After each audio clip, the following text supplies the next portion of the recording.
দুটো চলি আইছি আমি মানে ব্যাগ হোলসেল ব্যাগ করতাম খাতা হোলসেল বেচাতে একজন মানুষ আহিল ব্যাগ লব নতুন দোকান আছে স্প্রে দোকান আছে এইগুলা খোল কোয়ার পিছত মই ঠিক আছে ব্যাগ লব 1880 টাকার মাল লব মালখান দিলু তাই একটা ব্যাগ আনছিল নাল ব্যাগটা এই এক লগে বান্ধি রাখো মই এক লগে বান্ধি রাখলু 10 মিনিট আগত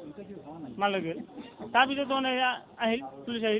আহি মানে তদন্ত করি মই সাদা সিধা মানুষ সব খুলি দেখা দিল দেখা যায় টোপলা আগত দোকানে আগতে আছিল ওইটা খুলি চাল এইটা আছে মই কইলে যে অলপ আগত মাল কিনি লৈ গেল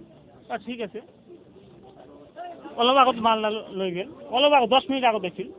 10 মিনিট আগত মালটা বান্ধিলু কারণ আর বেলেগ মাল কিনি নতুন দোকান দিছি ঠিক আছে আমি যাতে লই যাম আমার ব্যাগটা এক লগে বান্ধি রাখো তুই এক লগে বান্ধি রাখলাম 10 মিনিট পিছনে পুলিশ আহিল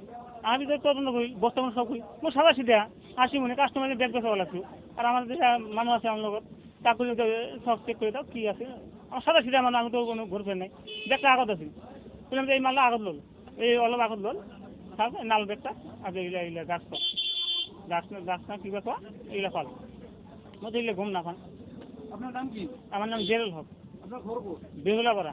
কিমান দিন ধরে আপনি এতে দোকান করেন? এটা মানে 10-15 বছর হলে 15 বছর বোধ হল 10-15 বছর বেশি হবে হ্যাঁ বহুত দিন ধরে দোকান করি বহুত দিন দোকান করি আমি এতে কোনোদিন এনেকা হওয়া নাই মই ভাবা নাই বহুত মানুষ মাল কিনে মোর তাতে ছুঁই যায় আর এক বস্তা ভরাই দিন বেলেগের পরে মাল কিনে এনে মোর বস্তা ভরায় মই এক লোক বানি দি দিই আজি এনেকা হোক মই তো ভাবা নাই